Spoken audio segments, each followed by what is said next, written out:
Moment, note to self. Drink some water. Are you okay to start? Yeah, go. That must be disappointing after last weekend. Yeah, very. I think that it was a good advert of to play against the top teams. You need to be on it, and as coaching parlance, and I think we were on it. But the difference is accuracy. I thought we were intense last week. We were intense this week.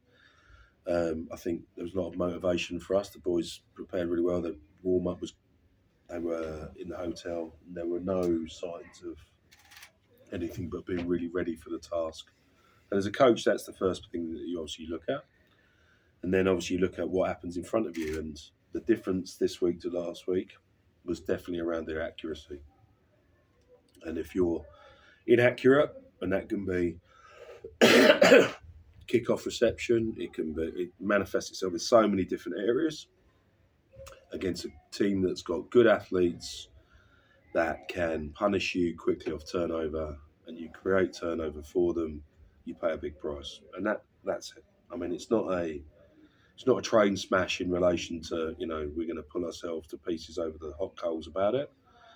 Our challenge, if we want to move into that playoff arena and beyond and be a really good team and a tough team, we know what we are. We're clear what we are. We know what behaviours we need to deliver.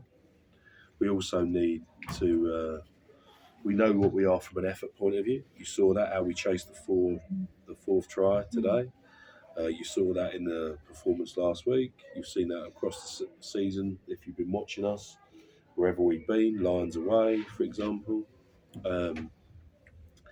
But when it comes down to the nitty-gritty of the moments, you've got to be accurate. We created a lot of pressure on Stortford last week and capitalised off their inaccuracy. Bulls created a lot of pressure for us today, and they capitalised off ours, and that's the story. So you don't think altitude played a role at all? I get asked that question. No different to probably when we played at the Lions, which we won, and came home strong in the last quarter of the game.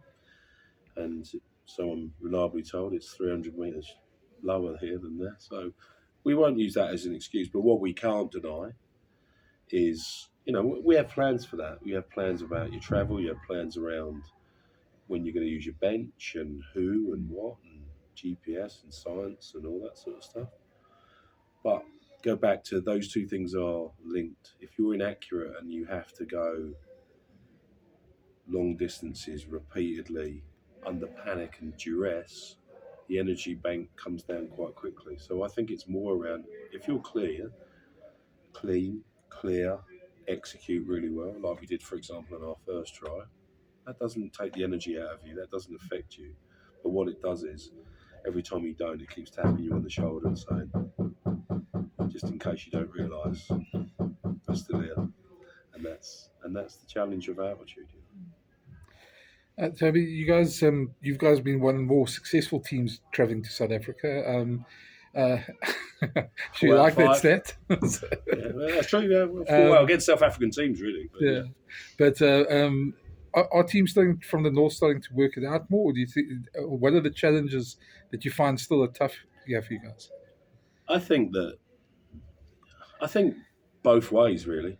I think when South African teams are going north, and vice versa, I think there's a lot to be said for those experiences. I mean, if I'm Razzie, I've got the best of both worlds, right? I've got a team that plays championship down there and a domestic competition that plays up there. I can learn quite a lot about how to win, against different oppositions and styles and bits and pieces.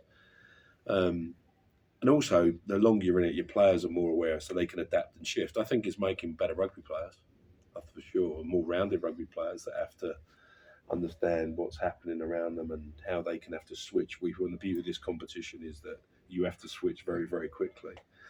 And that means you've got to make sure you coach them differently, and they've got to be adaptable and, not robots. They've got to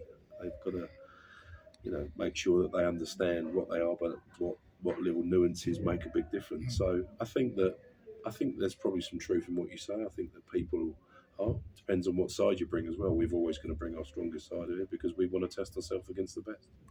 The in especially early in that second half, it seemed almost. But part of the difference was just the intensity of the World Cup winning players in the Bulls side, Vili, Kurti, Aronson, and Moody, just when they just got into Yeah. form, I so mean, ripped it again, away. quality's quality as well, right? So, Yeah. again, if you're not doing what you want to do and you give other people of that quality what they want to do, then the chances are they look good, right? That's the reason that they are what they are. So, yeah, I think you're absolutely. I think there was, I thought that the power game was definitely evident from the Bulls. I thought they looked a powerful side. We're always going to be tough and brave. We know that.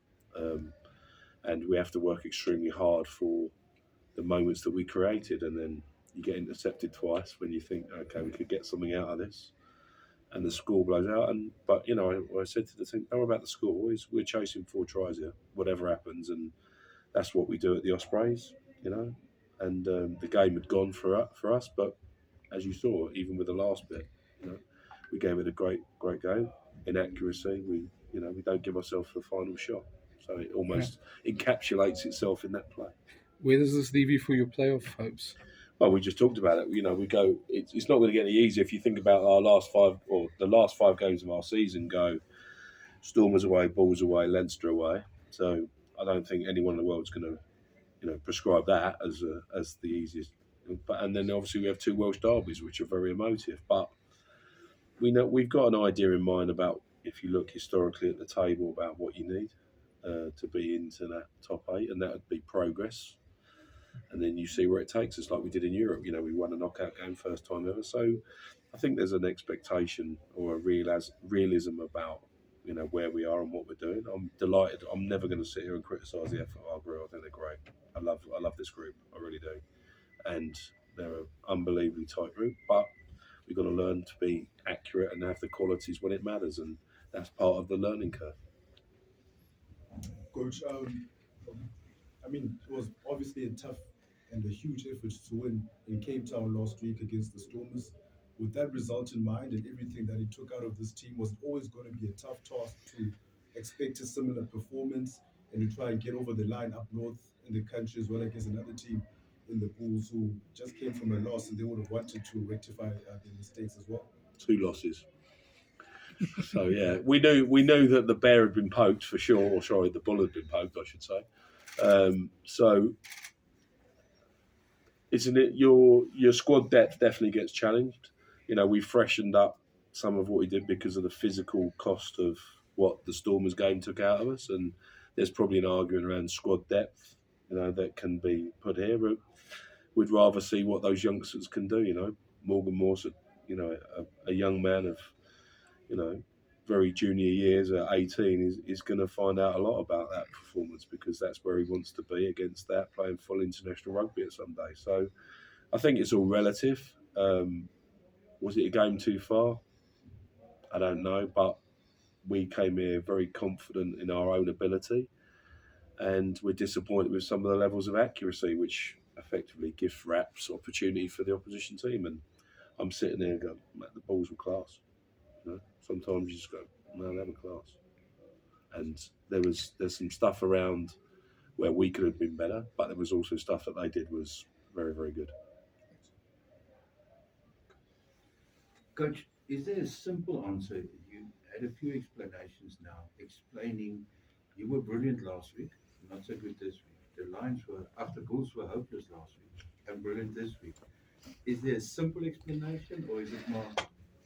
If I don't think it's a simple explanation. You're dealing with people, so people are never straightforward. That's the first part of that argument. But ultimately, there's 15, 23 people on the other side trying to do something pretty remarkable themselves. So then it comes down to, I break it down into 3 things. Are we clear? Are we clear? Any team? Are you clear what you're trying to do? What the plan is? What it for that particular game? Then can you bring the intensity that is required to do it? And then how accurate were you at doing it? So every team comes in with that idea. Well, I presume they do, and then it comes down to the battle. Where we'll be disappointed on our accuracy. If you miss touch against a good counter-attacking team, you're going to pay a price, and you're going to pay a price on the scoreboard, and you're going to pay a price on the energy count, and as a result, that's what happens. So I don't think it's as simple to go. You look at an outcome, and I understand why you do, and ask the question. Outcomes are around lots of little sequences and things that happen, built on each other, and ultimately, if you load as many of them in your favour as possible, you normally win. Okay, cool. Thank you. Okay, Okay. thank you very much. Thank you very much. Travel safely.